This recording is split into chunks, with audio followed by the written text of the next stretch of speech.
Bonjour de Noël. Bonjour. Donc nous sommes à Tous Historiques pour le salon sur les livres d'histoire, donc les livres au sens large. Donc ici nous sommes sur un stand de bande dessinée.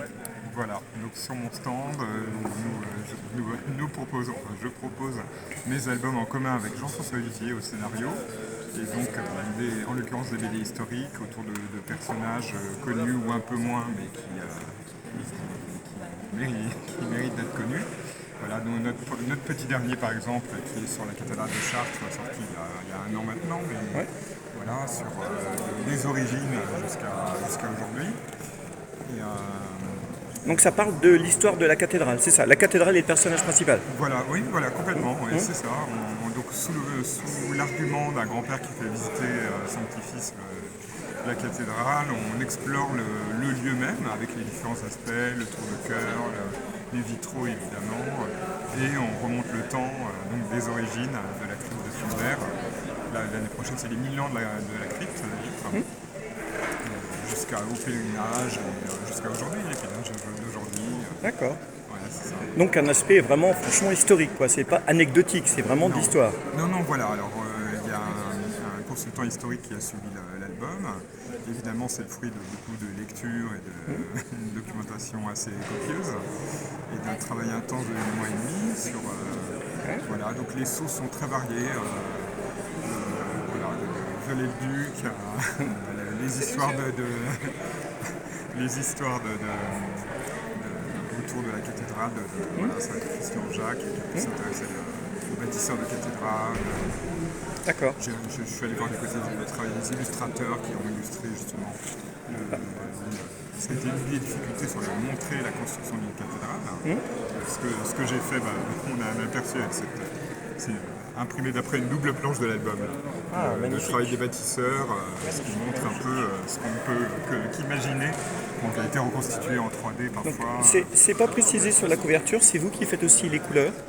Alors on est 3 en fait, il y a un scénariste, un dessinateur, c'est moi, et le coloriste Joël Coste. D'accord, oui, parce que je fréquente pas mal de dessinateurs de BD, enfin des gens dans le milieu de la BD, et les coloristes ont tendance à se plaindre que leur nom n'est pas marqué sur la couverture. Ah oui, non, alors il est toujours, dès que je peux le mettre en avant, Joël, Oui. je le mets en avant, d'autant qu'il a fait un travail remarquable sur la couleur, chose importante pour Chartres. Bien sûr. Les même vitraux. si le bleu de Chartres est un peu compliqué Oui. à l'impression à rendre, voire impossible, à moins d'avoir une impression offset qui Haut de rendrait gamme. des coups, Ouais. voilà. Mais voilà, alors on procède, comment dire, je lui donne des indications, mais il est quand même assez maintenant rodé. Ça fait 6 albums qu'on travaille ensemble pour avoir aussi, je lui laisse la marge de manœuvre, de la créativité. Oui, vous travaillez avec lui depuis un petit moment. Depuis voilà, oui, vous voyez, nos albums, c'est avec lui globalement. D'accord. Presque tous, pas tous, mais voilà. Donc grosso modo, vous êtes un trio, donc avec Voilà, oui, un trio. Jean-Marie, c'est ça Jean-François Vivier. Qui est chartrain d'ailleurs. D'accord. D'où les BD sur la cathédrale. Ouais. Donc moi-même et Joël Coste, c'est ça. Très bien. Ouais. Alors, parlez-moi un petit peu, là je vois qu'il y a des BD qui parlent de la Deuxième Guerre mondiale, Air Doctor Oui, alors, et Air Doctor. Kolb. Oui, alors par exemple Air Doctor, donc là c'est, vous voyez, c'est assez copieux. Oui. C'est 2 albums en un, donc sur un Malgré nous. C'est un Malgré nous, donc un Alsacien. Ça démarre en Ukraine d'ailleurs, l'album. Bon, il est alsacien et il va être par définition. Donc sa femme est juive, donc il va faire l'objet d'un chantage et être envoyé sur le front de l'Est, comme beaucoup d'Alsaciens d'ailleurs. Lui, il a la particularité qu'il est médecin. Donc on suit l'histoire familiale, ça démarre en 40, au début de l'occupation, de l'annexion de l'Alsace. Oui. Et puis on part d'Ukraine, donc on montre le Paris de l'occupation, un peu de Strasbourg. Ouais. Voilà. Et oui, merci. Merci beaucoup. Et, Les aléas du direct. oui, voilà. Et qu'est-ce que je voulais dire voilà, premier album et deuxième album, on a fait 2 albums en un sur ce titre-là. Ouais. On part de Bavière, donc on est plus autour d'un complot autour d'Hitler dans le deuxième volet. On est en Bavière, autour du Berghof, le chalet d'Hitler, de Berghof. Oui, bien sûr. Voilà, et on va à Berlin, alors le Berlin de 45, donc un peu le Qui a beaucoup changé, du coup. Un peu amoché, voilà, mais donc la fin de la guerre. Ok. Donc là aussi, les sources multiples, le cinéma aide un peu hein, pour, Oui, évidemment. et beaucoup de photos, j'ai eu l'accès sur beaucoup de photos. Pour Berlin, le bunker, voilà, il y a eu le film La Chute qui m'a un peu aidé. Je crois que historiquement, la reconstitution elle pouvait être assez fiable sur le bunker, notamment. Voilà, des lectures, Mais- Lance, Mais en fait, vous êtes à l'origine fan d'histoire ou c'est les circonstances qui vous ont amené à dessiner des BD historiques? alors d'origine, c'est vrai que c'est arrivé très tôt la passion de l'histoire. J'ai grandi avec ça, alors c'est peut-être pas, du coup, peut-être que ça aide à s'intéresser à l'histoire. Ouais. Mais moi, mon père était passionné d'histoire. On va dire que j'ai eu le déclic autour de 10 ans. On va faire un album Panini sur l'histoire de France par Ronan Castelot. Et ça m'a éveillé ma curiosité pour l'histoire. D'accord. Voilà, après la lecture de romans. J'ai toujours aimé l'histoire, ouais, j'ai toujours aimé. Oui, oui, ça c'est pas sorti de nulle part quand même. Ouais. Oui, voilà. Ouais. Ouais. Et alors comment vous travaillez? Par exemple, pour faire un album standard de 48 planches, c'est combien de temps à peu près pour... Alors un album, ce sera un petit peu moins d'un an. Ouais. Pour ma partie, la partie dessin, en moyenne, je dirais 10 mois. Ouais, Moi, mais d'accord. ça dépend. Là, vous voyez, Chartres en 8 mois et demi, les délais étaient un peu plus serrés. Ouais.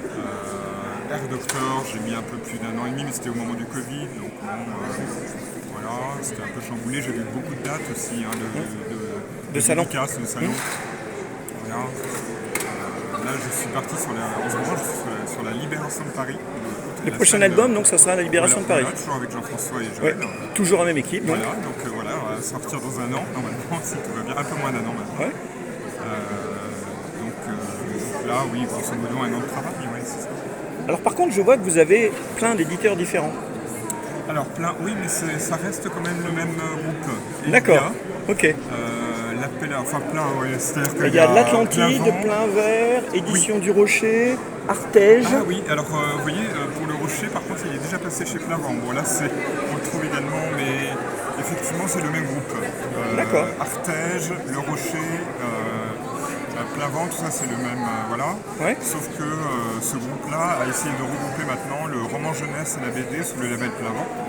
Donc, et l'Atlantide, c'est pour Chartres, c'est mon scénariste Jean-François Olivier qui est éditeur de cet album. Ok. Donc pour l'instant c'est un album. Oui, ok. Oui, oui. Bon par contre en revanche c'est la première fois que j'ai un album avec 4 déclinaisons. Il y a cet album-là, il y a eu un autre tirage avec une couverture alternative où on voit des pèlerins à travers le temps. Ok. Il y a eu ce tirage-là, un tirage limité avec les planches,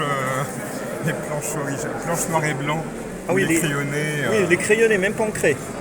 Oui, Ah, mais il y a vous des avez- ancrages. Ouais, voilà. Il y a aussi en vis-à-vis, vous voyez, les Excellent. planches ancrées. Moi, j'adore ça. Ouais. Ouais, il y a je sais pas, des recherches. Donc là, c'est lui qui a édité également ça. D'accord. On a une édition anglaise. Donc, ouais, voilà. Donc là, on est à 4 éditions. Disons que quand on est son propre éditeur, ça donne plus de liberté, sans doute. Voilà. Oui, oui. Et puis là, on s'aperçoit que pour une édition locale, l'album, on a déjà réimprimé. Ouais, d'accord. De quelques Ah, c'est mois. bien. C'est très bien. Voilà, c'est la meilleure vente de la librairie L'Esperluette à Chartres, bon, évidemment. Oui, oui, bien sûr. Voilà. Mais écoutez, merci de Noël pour cette rencontre. Les gens commencent à arriver, donc je vais vous laisser. Ça va commencer, ouais. Et, ben, à très bientôt. Au Merci revoir. à vous. Merci. Bonne journée.